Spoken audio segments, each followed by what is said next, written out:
garde du corps de Diana, interrogé pour la première fois, ne se souvient plus des circonstances de l'accident. 15 cas de listériose, une maladie infectieuse, ont amené à la fermeture d'une fromagerie en Normandie. Alerte au bizutage dans les écoles, le ministre de l'Enseignement intervient à Orléans et à Marseille. Coupe Davis de tennis, la France commence mal sa rencontre contre la Belgique. Santoro a été battu par 2 buts. Madame, monsieur, bonsoir. Les enquêteurs attendaient avec impatience le témoignage du garde du corps de la princesse de Galles, seul rescapé de l'accident du tunnel de l'Alma le 31 août dernier. Tout laisse à penser ce soir qu'ils ont été déçus car Trevor Reed-Jones, s'il se remet parfaitement de son accident, a perdu le souvenir des instants qui ont précédé le terrible drame. Et personne ne peut assurer ce soir que la mémoire lui reviendra. Il faut rappeler que le garde du corps a subi une opération qui a duré plus de 10 heures sous anesthésie. Valérie Hermite, Agnès Varamian. Le juge Hervé Stéphan aura dû attendre 19 jours et le feu vert des médecins pour aller interroger Trevor Reed-Jones, l'unique survivant de l'accident. Arrivé vers midi avec les parents, Reed-Jones, accompagné de policiers et d'un interprète anglais, le juge d'instruction sera resté au moins une demi-heure au chevet du garde du corps. Devant les enquêteurs, Trevor Reed-Jones se souvient de presque tout avant l'accident, mais ne garde aucun souvenir, ni du trajet, ni du choc. Du Ritz, où on le voit filmer ici avant leur départ, le garde du corps se rappelle parfaitement de la présence gênante de nombreux photographes. Selon lui, c'est Dodi qui décidera alors de changer les plans et de confier à M. Paul la mission de les faire sortir par derrière.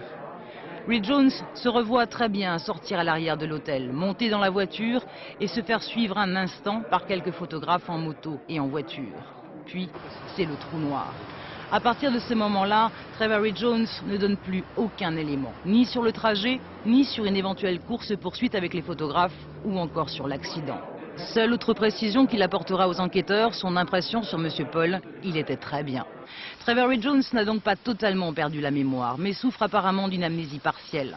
À l'hôpital de la Salpêtrière, dans un service qui traite ce type de patient, un médecin ne se dit pas très optimiste sur sa capacité à retrouver toute sa mémoire. L'impact a précédé de quelques secondes probablement, ou même de quelques millisecondes, le choc cérébral qui a entraîné la perte de connaissance et donc la situation de coma.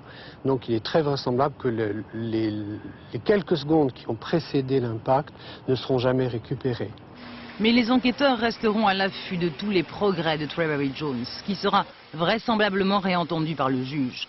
Car l'audition d'aujourd'hui, c'est clair, a plutôt été décevante.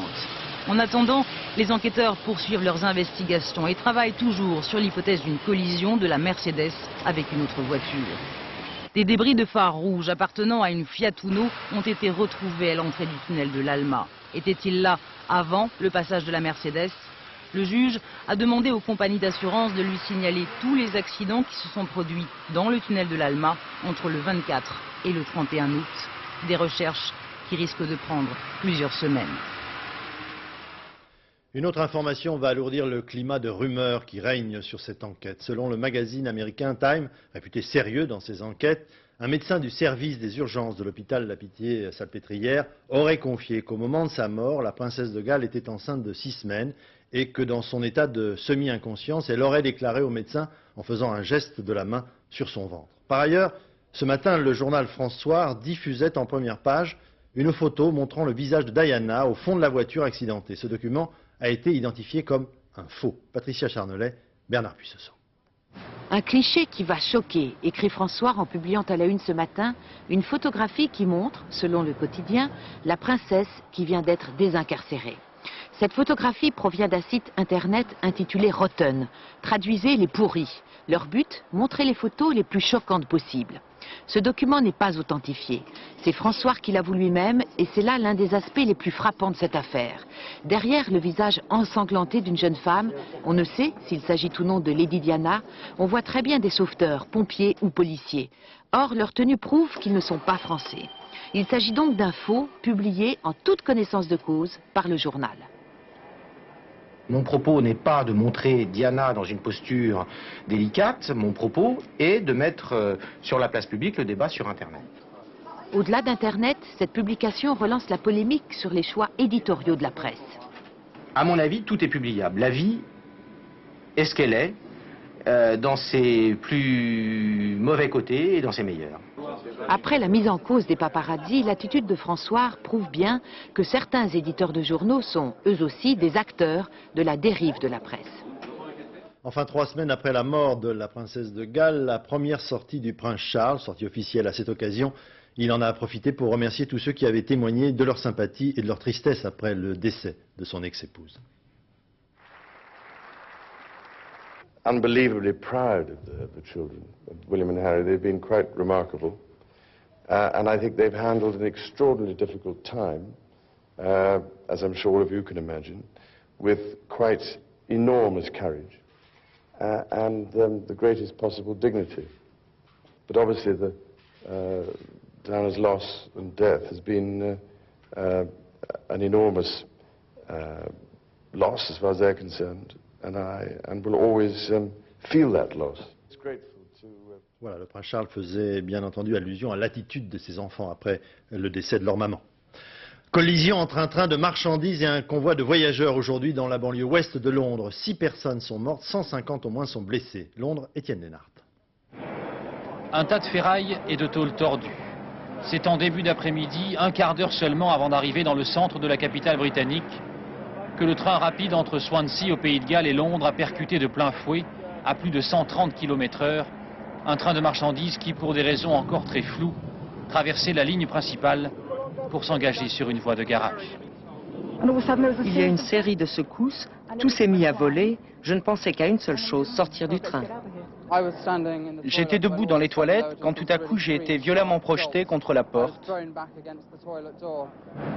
Le train était bondé, à bord de très nombreux journalistes et des responsables politiques rentrant du Pays de Galles où se déroulait hier un référendum qui a tenu toute la Grande-Bretagne en haleine. 6 morts, 170 blessés qui ont été acheminés vers les hôpitaux de la capitale britannique. Une dizaine de personnes sont restées coincées plusieurs heures dans les wagons avant de pouvoir être évacuées. C'est un vrai carnage sur la voie, toutes les tôles sont tordues et les pompiers ont eu beaucoup de mal à sortir les blessés. S'agit-il d'un défaut de signalisation, d'un problème sur la voie ou d'une erreur humaine? Les enquêteurs ont du mal pour l'instant, semble-t-il, à comprendre comment le train de marchandises a pu traverser au moment où le train de voyageurs arrivait. En tout cas, depuis 1988 et la collision qui avait fait à Londres 35 morts, c'est le plus grave accident ferroviaire jamais survenu en Grande-Bretagne. Depuis la privatisation des chemins de fer en Grande-Bretagne, la controverse ne cesse d'être alimentée par des incidents quotidiens. Le mauvais entretien des voies, la mauvaise formation des personnels. Sans aucun doute, ce tragique accident va relancer la polémique. En France, à Port-Sainte-Foy en Gironde, où un accident de train a fait 13 morts il y a 2 semaines environ, le Conseil général de Dordogne a décidé de supprimer le passage à niveau. Un pont va être construit. 15 cas de listériose, une maladie infectieuse particulièrement grave pour les femmes enceintes et les nouveau-nés, ont amené à la fermeture d'une fromagerie artisanale près de Lisieux, dans le Calvados. Il a été établi un rapport direct entre la consommation de ces produits et les cas déclarés. Reste à savoir si le mal vient du produit lui-même ou des animaux, en l'occurrence les vaches laitières. Mathieu Huchet, Rémi Poissonnier. Au pays du fromage, pas de place pour les bactéries. Cette fromagerie, à l'origine de 15 cas de listériose, est fermée depuis hier. D'après nos informations, les services vétérinaires avaient déjà repéré la présence de la bactérie Listeria en juin dernier. La fabrique avait dû alors tout nettoyer et moderniser ses locaux. Dans cette autre fromagerie de la région qui a accepté de nous ouvrir ses portes, près de 5000 Pont-l'Évêque et Livarot sont fabriqués chaque jour. Les dirigeants le savent bien, dans l'alimentaire, le 0% de risque est impossible à atteindre. Mais des règles strictes en matière d'hygiène permettent d'éviter les mauvaises surprises. Le personnel suit des cours et on essaye de faire attention aux mains propres, aux cheveux protégés, aux bonnets, aux blouses, aux bottes, etc. Donc comme dans toutes les industries qui travaillent avec l'alimentaire, nous avons des normes de propreté et des normes de sélection du personnel et de formation de façon à éviter le risque total dans nos usines. En plus des contrôles sanitaires, cette société effectue ses propres prélèvements avant de les analyser.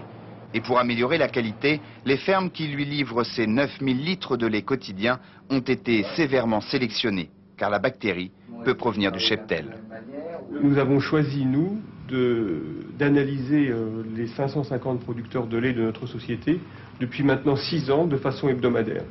Nous avons donc constitué un historique très important des résultats de ces analyses et nous connaissons maintenant les producteurs les plus fiables.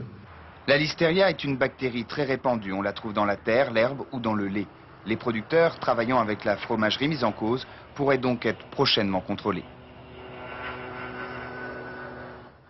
Le bizutage dans la ligne de mire du ministre de l'Enseignement, Mme Ségolène Royal, qui s'est rendue aujourd'hui à Orléans, où plusieurs cas ont été signalés dans une section sport-études d'un lycée. Plusieurs élèves s'étaient plaints de violences à connotation sexuelle, d'après leurs témoignages. 2 élèves ont déjà été renvoyés. Thibaut de Barbérac, Bernard Ronflet. En début d'année, les consignes du proviseur de ce lycée étaient pourtant claires. Le bizutage est formellement interdit. Mais pour les élèves de la section sport-études judo, difficile de mettre fin à ces soi-disant rites d'initiation. Personnellement, je me suis dit, bizutage, voilà, on peut pas les bisuter, mais sur le tapis, par contre, on va les faire morfler, quoi. Voilà, on va se dépouiller sur eux, plus que sur ceux qu'on a. Bien sûr, on se dépouille avec nos copains, pareil, mais eux, on les connaît pas, on a dit, on va se dépouiller sur le tapis, parce que sur le tapis, on a le droit, on se lâche, quoi. Mais les nouveaux élèves n'ont pas souffert que sur le tatami. Mercredi soir, 2 d'entre eux ont eu droit à un supplément de violence dans une chambre de l'internat. Il s'agit en fait d'un pseudo-massage à coups de poing dans le dos, d'une part, et d'autre part d'une tentative ou simulation. Il est très difficile de faire la part des choses selon qu'on s'adresse à la victime ou au coupable, d'introduction dans l'anus d'un stylo à travers les vêtements. Les 2 coupables sont décrits comme des garçons sans problème sur le plan humain. Professeurs et camarades de classe cherchent donc aujourd'hui à expliquer leur comportement de mercredi soir. Pris dans l'effet de groupe et aspiré dans une mouvance de groupe ou sur une collectivité de 4 à 5 individus, on peut avoir des comportements complètement stupides et inexplicables, je veux dire. Comme nous on a été bisutés, ça fait peut-être plaisir de bisuter quand on est en terminale, c'est un peu se venger, quoi. Donc c'est vraiment, je dirais, par méchanceté, quoi. On parle plus d'intégration d'élèves là. Ouais, peut-être. Ce matin, Ségolène Royal est venue rappeler les règles en vigueur et parler de la future loi contre la violence à l'école. La nouvelle loi que le gouvernement fera voter permettra des poursuites, même si les victimes ne portent pas plainte. C'est ça qui est très important. C'est-à-dire qu'on va être maintenant définitivement du côté des victimes et de leurs parents. Les 2 coupables ont été exclus en attendant de passer en conseil de discipline, mais pour l'instant, ils ne risquent rien sur le plan judiciaire. Autre cas révélé à Marseille, dans une classe préparatoire aux grandes écoles, dans un lycée de la ville. Là, ce sont des jeunes filles qui ont été humiliées publiquement et obligées de poser pour des photos dites suggestives, d'après les témoins. Si vous êtes témoin ou si vous êtes vous-même victime d'un bizutage que vous n'appréciez pas, eh bien vous pouvez toujours téléphoner à SOS Bizutage. C'est au 0800 55 55 00. Toutes les affaires de pédophilie ont amené les pouvoirs publics à déclarer 97 années de l'enfance maltraitée. À ce propos, un livre vient de sortir destiné aux enfants à partir de 8 ans et intitulé « J'ai peur de monsieur ». Il s'agit d'alerter parents et enfants sur les risques et les moyens de réagir. Marie-Pierre Farkas, Christian Audin. Sophie a 8 ans, l'âge où l'on est assez grande pour rentrer seule de l'école, faire la route avec les copines, téléphoner aux parents pour dire que tout va bien, puis savourer ses premiers instants de liberté. Mais l'histoire de Sophie s'assombrit un soir à la suite d'une mauvaise rencontre. En 48 pages, ce livre raconte toutes les conséquences de cette sale aventure et montre comment une famille peut aider un enfant à surmonter la peur, à retrouver confiance. De la visite du commissariat au débat en classe, tout est dit, y compris l'angoisse confuse que des mots barbares mais hélas courants, comme exhibitionniste, provoquent chez des enfants. Le livre s'appelle « J'ai peur du monsieur ». Nathalie Baye a signé la préface, Virginie Dumont, psychothérapeute, a écrit l'histoire, Madeleine Brunet illustre le tout. À elles 3, elles ont 6 enfants. Je sais ce que c'est que d'avoir des enfants, de répondre aux questions. Parfois c'est difficile et ce livre aide les enfants à parler et les parents à parler avec leurs enfants et à répondre. On pense toujours qu'il faut avoir des mots extrêmement formels, extrêmement chargés émotionnellement pour parler de choses graves. Non, les mots de la vie de tous les jours, ça permet de parler des choses graves aussi. Elles ont présenté officiellement leur œuvre hier soir devant des journalistes mais aussi des parents. Pour moi, il y a une très grande différence quand même entre cette fiction et ce que j'ai vécu, puisque ma fille a été agressée, assassinée. Par rapport à cela, c'est quand même très très différent pour moi. Enfin, je me suis pas du tout reconnu, si vous voulez, c'était pas cela. Donc pour moi, j'ai dit, ce qui est important dans ce livre, c'est de poser le problème. Et je crois qu'il a été posé à 2 niveaux, et il a été posé sans trop dramatiser. Alain Boulet recevra 2 francs par livre vendu pour son association, qui en 6 ans a aidé plus de 60 familles à se reconstruire après la mort d'un enfant. En bref, les fédérations Sud, PTT, Autonomes et CGT appellent à une grève à France Télécom le 30 septembre prochain contre l'ouverture du capital de l'entreprise publique. Les sommets franco-allemands se suivent et ne se ressemblent pas. Après la brouille de Poitiers, l'accord de Weimar, accord notamment sur les problèmes de l'emploi et d'une fameuse conférence sur l'emploi. Philippe Arroir, Jean Cornet. À l'approche des grands choix européens de 1998, le couple franco-allemand montre qu'il est uni et qu'il reste le moteur de la construction européenne. Helmut Kohl, Jacques Chirac et Lionel Jospin affirment que les difficultés sur tel ou tel dossier entre la France et l'Allemagne sont aisément surmontables car le dialogue et le climat entre Paris et Bonn sont excellents. À Weimar, la cité de Schiller et de Goethe dont voici la maison, Français et Allemands clament haut et fort leur accord sur l'essentiel. La monnaie unique, l'euro, se fera en son temps et en son heure. L'euro, il est à notre portée maintenant. C'est un grand projet, c'est un instrument de progrès, de croissance, donc d'emploi, c'est une réponse aux problèmes d'aujourd'hui. C'est une aide pour une Europe qui se cherche encore un peu et qui a besoin de trouver les liens qui la rendent plus cohérente. Même sur le sommet européen pour l'emploi du mois de novembre, les divergences apparues entre Helmut Kohl et Lionel Jospin semblent aujourd'hui aplanies. Je pense que nous sommes en mesure maintenant d'avoir une juste approche de ce sommet sur l'emploi. Sans doute ne pas faire naître des espérances excessives par rapport à un problème majeur, durable, que l'on fera reculer progressivement, mais en même temps montrer qu'il y a une vraie volonté de se saisir du sommet pour prendre des décisions immédiates et ouvrir des perspectives de travail en commun. Ce matin, en marge du sommet, le président Chirac s'est rendu seul et sans témoin au camp de concentration de Buchenwald, proche de Weimar. Un devoir de mémoire, a dit le chef de l'État, geste apprécié par Helmut Kohl qui a expliqué que l'histoire de l'Allemagne constituait un tout. Nouveau succès pour le Premier ministre britannique Tony Blair. Après l'Écosse, c'est le Pays de Galles qui a accepté une certaine dose d'autonomie, mais cette fois-ci, le oui l'a emporté de justesse, 50,3% des voix. Il faut dire que l'enjeu n'est pas le même qu'en Écosse, puisque l'autonomie galloise sera beaucoup plus limitée.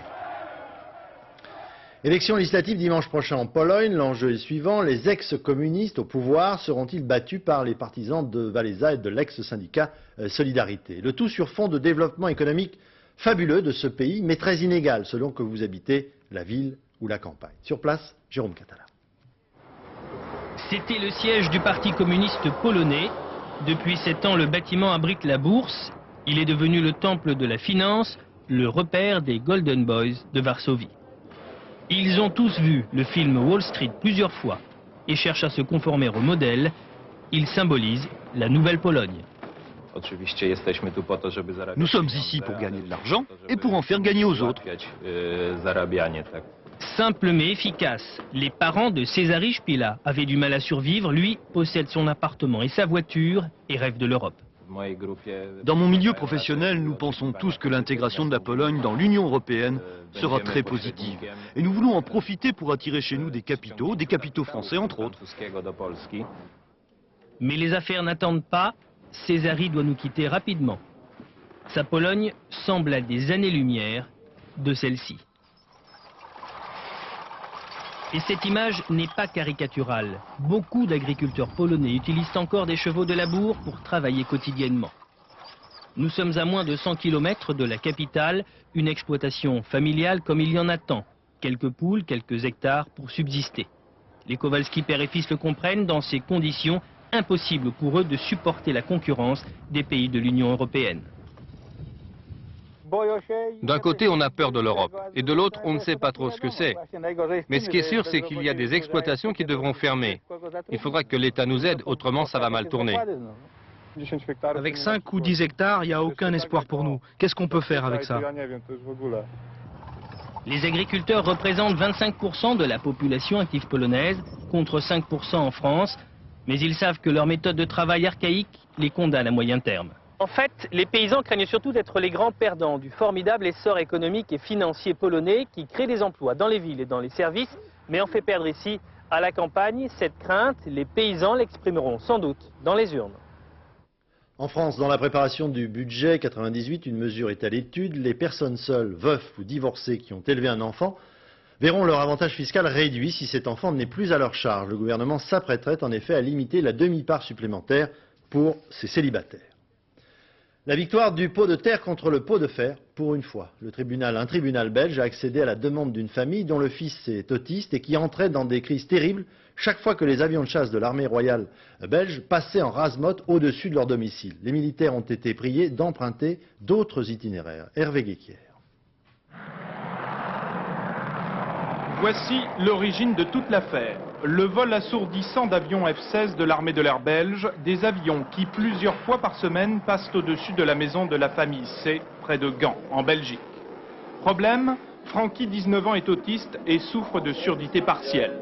Depuis 3 ans, il porte un appareil auditif qui multiplie par 10 les bruits ambiants. Et bien sûr, lorsqu'un F-16 passe à basse altitude, Francky arrache son appareillage qu'il ne supporte plus. L'affaire a été portée devant la justice belge et hier, il y a eu un arrêt de la cour d'appel de Gand interdisant le survol de la maison pendant au moins 5 mois. Le tribunal dit que cet enfant a droit à une vie normale et qu'il doit être protégé au même titre que n'importe quel autre individu. L'avocat de la famille C entend aussi montrer que l'État doit comprendre les citoyens belges, surtout lorsqu'ils vivent des situations aussi difficiles. Si à chaque fois l'État se cache derrière les règlements en disant qu'on ne peut rien changer à la situation, nous venons de prouver qu'un citoyen peut toujours s'adresser à la justice. Le couloir des avions militaires a été déplacé de 2 km. Dans 5 mois, le tribunal pourrait entériner cette décision. Aujourd'hui, Francky et sa famille sont soulagés. La 100e fusée Ariane s'apprête à être lancée en Guyane. À cette occasion, 15 jeunes filles se prénommant Ariane et venant de différents pays de la communauté européenne se rendront là-bas pour le lancement. Ce matin à Paris, les 2 Ariane françaises ont été sélectionnées et seront donc du voyage. Ce week-end aura lieu sur le circuit du Castellet l'épreuve motocycliste du Bol d'Or. Parmi les concurrents, Christophe Guyot, qui ne se contente pas, vous allez le voir, d'être un prétendant sérieux à la victoire. Il a décidé également d'enseigner la moto aux jeunes pour éviter au maximum imprudence et accidents trop souvent mortels. Marie-Hélène Bonneau, Dominique Bonnet. Quand il était jeune, il tournait sur le périphérique plein gaz. Cette fureur et cette passion, il les a canalisées en devenant pilote de course. À 35 ans, Christophe Guyot court son 7e Bol d'Or. Pour ce Bol d'Or, mon rêve serait d'accéder au podium. Cela fait maintenant 3 ans qu'on court après ce podium. Christophe est instituteur en disponibilité. Quand il ne court pas, il met ses capacités pédagogiques et sa passion au service des jeunes de banlieue. T'as jamais conduit avec une boîte de vitesse? T'as fait que de la mobilette ou des trucs comme ça? Bon, alors, t'accélères pas à fond? Il rêve de moto. Alors le mercredi, il les accueille sur le circuit Carole. Pour la première fois de sa vie, Tony va monter sur une 125. Christophe lui offre son premier contact avec la moto. Voilà, c'est bon. Vas-y. C'est surtout la possibilité d'en faire et de comprendre que la façon dont ils en font, eux, dans leur ville, dans leur cité, c'est souvent mal fait, avec des consignes de sécurité complètement lamentables. Et là, ils s'en rendent compte quand même. Sandrine, déjà plus confirmée, peut tourner sur circuit et prendre de la vitesse. Elle a appris à piloter avec Christophe il y a quelques années. Grâce à lui que j'ai pu faire de la moto réellement, concrétiser un peu mon rêve.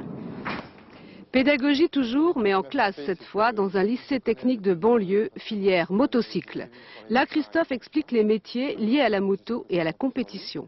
Est-ce qu'un BEP est suffisant pour accéder dans le milieu de la compétition? C'est vrai que d'avoir son BEP, c'est super, c'est un plus, mais c'est pas une obligation. C'est-à-dire que de toute façon, l'obligation, c'est d'être passionné. Passion des moteurs et de la mécanique également. Et tout commence par la connaissance de sa machine. Ça aussi, Christophe le leur apprend. Tu démontes ou tu remontes? Non, je démonte. En salle ou sur circuit, inlassablement, Christophe Guyot partage son savoir-faire. Pour lui, la moto, c'est l'école de la vie. Coupe Davis de tennis, si la France ne veut pas descendre en seconde division, elle doit vaincre l'équipe belge. Ça a mal commencé cet après-midi avec la défaite de Santoro en 3-7 face à De Wulf. Laurent-Frédéric Bollet, Maryse Richard.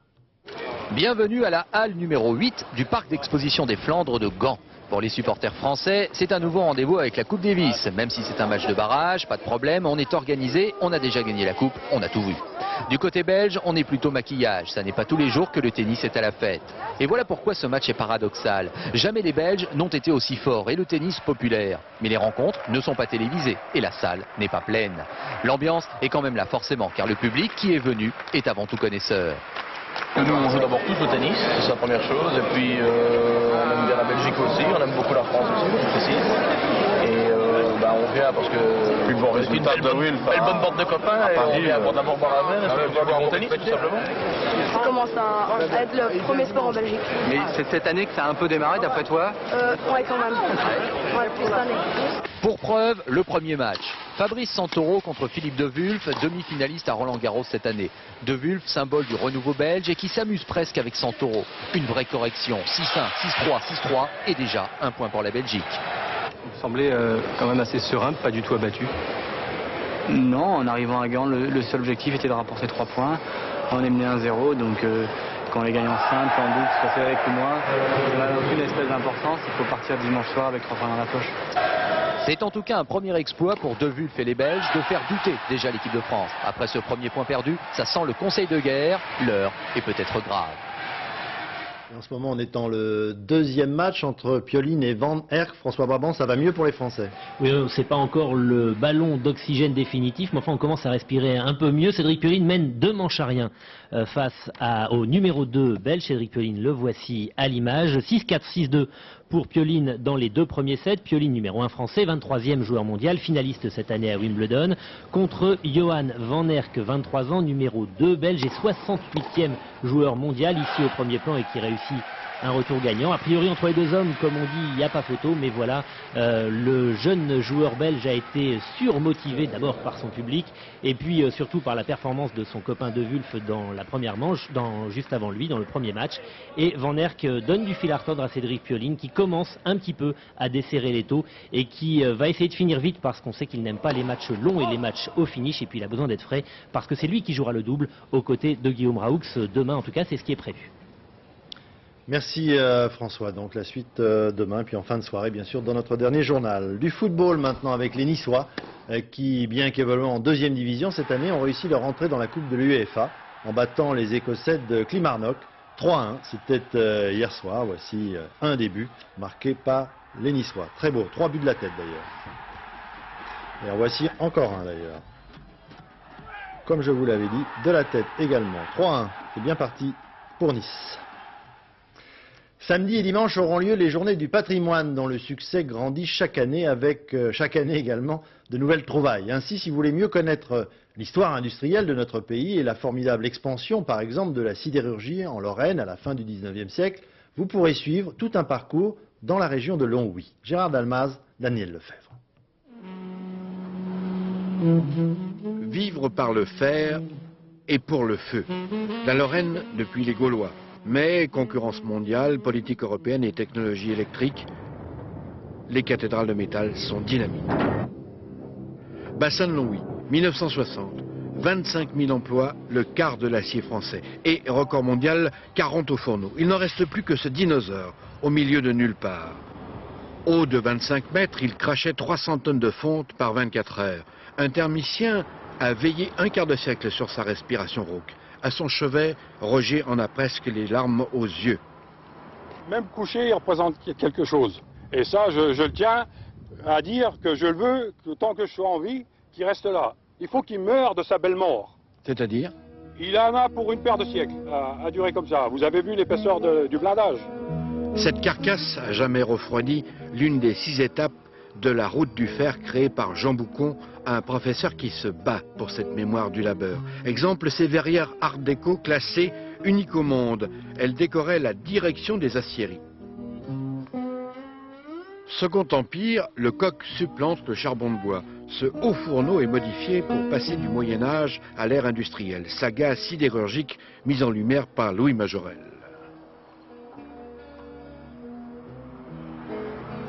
Fin de la route, l'ancienne mine de fer de la Sauvage, frontière luxembourgeoise. Le cri du métal résonne encore dans les têtes. Le traumatisme de la chute de la sidérurgie a fait que pendant des années, Les gens n'ont pas du tout cherché à préserver ce patrimoine. C'était dans le cœur, c'était vraiment un mal d'ailleurs qui n'est pas passé. Le travail de deuil reste encore à faire dans la région. Mais 10, 15 ans après, les gens prennent conscience de l'utilité de conserver, pour les générations à venir, ce patrimoine-là. Y aurait-il une vie après le fer, une vie en forme de tourisme des vestiges? Reste que les communes sont exsangues. Pas facile pour valoriser cette hémorragie de rouille. Les journées du patrimoine ne concernent plus seulement la France. Dimanche, les habitants de Rome pourront exceptionnellement pénétrer à l'intérieur de notre ambassade, le palais Farnèse, l'un des plus beaux monuments de la capitale italienne. Rome, Alain Chalon. C'est sans doute le plus beau, le plus célèbre, le plus chargé d'histoire des palais de Rome, mais c'est aussi l'ambassade de France. Et en tant que tel, pour des raisons de sécurité et pour permettre le travail des diplomates, il est naturellement fermé au public. Sauf dimanche. Pour la deuxième fois en un siècle, les Romains vont pouvoir enfin y pénétrer sans montrer patte blanche et découvrir ses merveilles. Au milieu du XVIe siècle, c'est Paul III qui règne au Vatican. Il est né Farnèse et décide de faire construire pour sa famille le plus beau palais possible. Non seulement il a eu les moyens financiers de pouvoir construire ce palais, mais étant pape, il a pu profiter des plus grands architectes du moment et qui étaient également les maîtres d'œuvre de Saint-Pierre de Rome. C'est ainsi que Michel-Ange en particulier a été réquisitionné. On lui doit la façade, mais aussi des aménagements intérieurs comme ces incomparables galeries qui tournent autour de la cour grâce à 1000 astuces architecturales. Les plus grands artistes ont réalisé les décors. C'est au Carrache, deux frères et un cousin, que l'on doit cette fresque, considérée comme la plus belle de Rome après la chapelle Sixtine, dont les motifs mythologiques ont été 1000 fois copiés. On ne compte plus les salons, petits ou grands. Celui dit d'Hercule ne fait pas moins de 30 mètres de haut. On ne compte plus non plus les salles à manger. Celle-ci est due également au cousin Carrache. Et les chambres, peintes à fresque, qui servent aujourd'hui de bureau pour la chancellerie. Car le palais Farnèse est devenu ambassade de France en 1874. Il reste propriété de l'Italie, loué 1 lire par an, mais l'entretien est à la charge de la France. C'est un patrimoine italien, c'est un patrimoine européen, c'est même un patrimoine mondial. Et nous en avons la charge. Et c'est la raison pour laquelle nous mettons beaucoup d'argent sur son entretien. On dit en effet que l'entretien de ce palais coûte aussi cher que l'entretien de toutes les autres ambassades de France réunies. Mais c'est le prix pour avoir ceci. Certainement la plus belle ambassade de France, et je dirais même la plus belle ambassade du monde dans le monde. Tout le monde, en tout cas, nous envie cette somptueuse représentation, et les Romains seront des milliers dimanche pour la visiter. Puisque nous sommes en Italie cette année encore, le miracle s'est reproduit à Naples. Le centre de San Gennaro s'est à nouveau liquéfié derrière la vitre, vous le voyez, où il est promené par le cardinal de la ville. Chaque année, à pareille époque, les Napolitains viennent par centaines, par milliers, se rendre compte de ce miracle qui dure depuis le XVIe siècle. Pour ceux qui étaient jeunes dans les années 70, le musicien indien Ravi Shankar fut sans doute l'une de leurs idoles. Aujourd'hui, il revient au premier plan en compagnie d'un ancien Beatles, George Harrison. Ensemble, ils signent un album au parfum mystique, bien entendu. Nicolas Vinclair, Dominique Merlin. Des amis de 30 ans qui, 30 ans plus tard, sont encore amis, c'est beau ça. Harrison et Shankar, c'était à la fin des années 60. Les Beatles naviguaient alors entre les expériences spirituelles et les voyages psychédéliques. Sous les pavés, il n'y avait pas la plage, on avait trouvé mieux. Sous les pavés, il y avait l'herbe et la certitude pour George Harrison qu'il avait trouvé enfin sa voie spirituelle.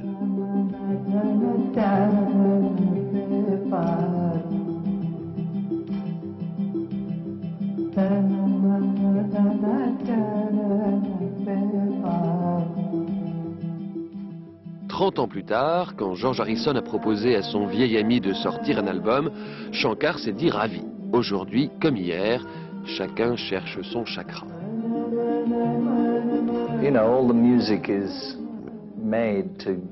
Vous savez, toute cette musique a été faite pour donner la paix, pour calmer le système nerveux au lieu de l'énerver, de l'exciter.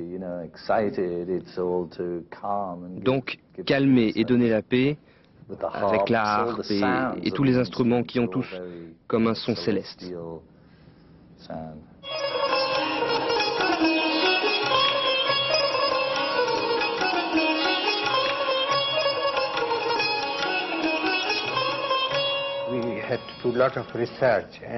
Nous avons fait beaucoup de recherches. Et pour les paroles, nous avons pris de vieux versets sanscrits qui parlent d'amour, de paix, de bien-être en toutes choses. La nature, l'humanité, l'esprit, l'âme. Chance of India vous dépaysera et vous apportera peut-être la paix. Excellent donc avant de payer ses impôts, dans les embouteillages, avant, pendant et après les scènes de ménage, en cas de crise de nerfs, de poussée d'herpès,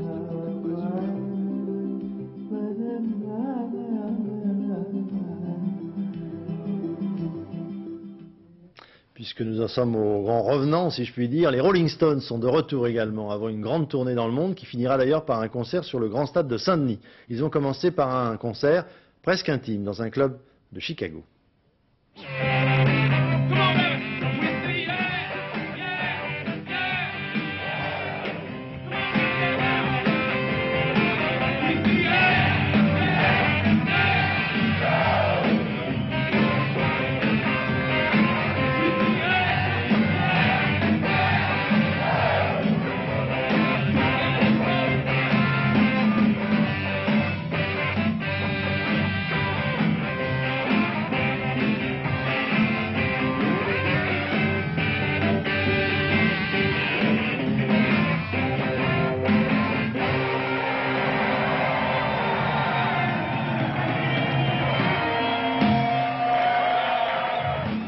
Ils ont encore la pêche. Météo dans un instant, Isabelle Martinet, point route Valérie Maurice, minuit le dernier journal, Florence Duprat. Demain matin, les premières informations avec Théo Café, Catherine Sellac. Quant à moi, je vous retrouverai dès 13h. Je vous souhaite une excellente soirée. Bonsoir, à demain.